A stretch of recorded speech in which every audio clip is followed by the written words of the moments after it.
नसीब का फैसला। किसी ज़माने में एक अजीम बादशाह हुकूमत करता था। इसकी 7 बेटियां थीं जो हुस्न व जमाल में बेमिसाल और नाज व नम में पली बढ़ती थीं। बादशाह अपनी बेटियों से बेहद मोहब्बत करता था और उनकी हर ख्वाहिश पूरी करता था। एक दिन बादशाह ने अपनी तमाम बेटियों को दरबार में बुलाया।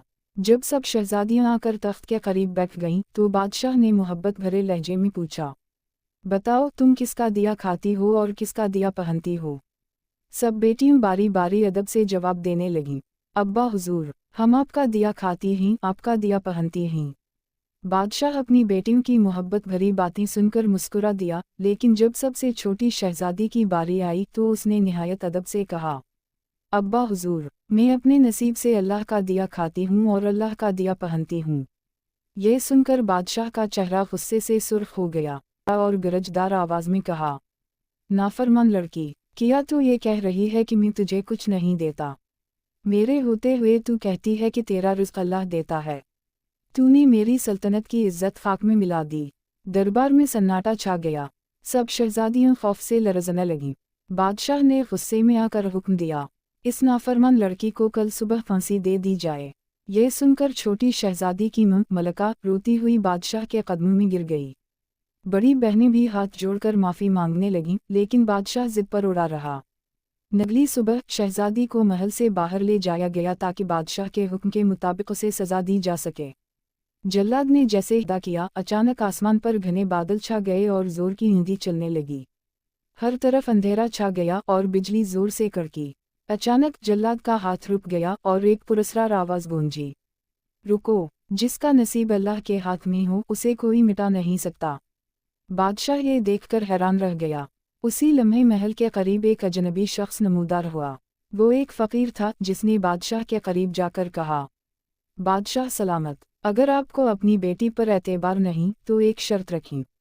इसे महल से निकाल दें और देखें कि आया ये अपनी बात में सच्ची थी या नहीं।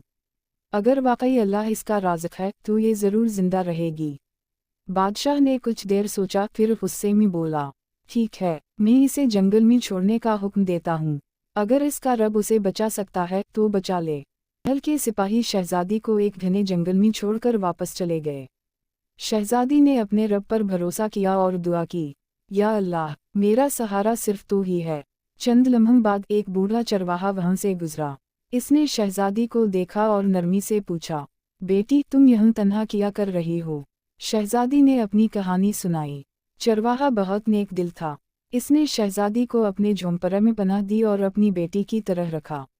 शहजादी ने वहाँ सादा जिंदगी गुजारना शुरू कर दी, मगर वो हमेशा दुआ करती कि इसके वालिद को सच्चाई का एहसास हो जाए। 20 साल गुजर गए। एक दिन बादशाह शिकार के लिए उसी जंगल में आया। शिकार का पीछा करते हुए वो रास्ता भटक गया और एक सादा मगर खूबसूरत झोंपड़े के करीब पहुंचा। इसने देखा कि एक बावकार लड़की चरवाहे के घर के बाहर बैठी थी। वो हैरान रह गया क्योंकि वो इसकी अपनी छोटी बेटी थी। बादशाह की आंखों में आंसू आ गए। इसने कांपती आवाज़ में पूछा, बेटी, क्या तुम जिंदा हो? तुमने उन सालों में कैसे गुजारा? शहजादी ने मुस्कुरा कर कहा, अब्बा हुजूर, मैंने अल्लाह के दिए से खाया, अल्लाह के दिए से पहना और अल्लाह ने मेरी हिफाजत की। बादशाह पर हकीकत वाज़ेह हो गई। इसे अपनी गलती का एहसास हुआ। वो अपनी बेटी को गले लगाकर रोने लगा और कहा, बेटी, मैंने तुम्हें पहचानने में देर कर दी, लेकिन तुमने सच कहा था। वाकई रिस्क देने वाला सिर्फ अल्लाह है। बादशाह अपनी बेटी को इज्जत व एहतराम के साथ वापस महल ले आया और उसे अपनी सल्तनत की सबसे बड़ी मलका बना दिया। नतीजा, ये कहानी हमें सिखाती है कि रिस्क का मालिक अल्लाह है। इंसान जो कुछ भी पाता है वो अल्लाह की रज़ा और नसीब के मुताबिक ही होता है। दोस्तों, अगर आपको हमारी ये कहानी पसंद आई हो तो वीडियो को लाइक करना ना भूलें और हमारे चैनल को सब्सक्राइब ज़रूर करें।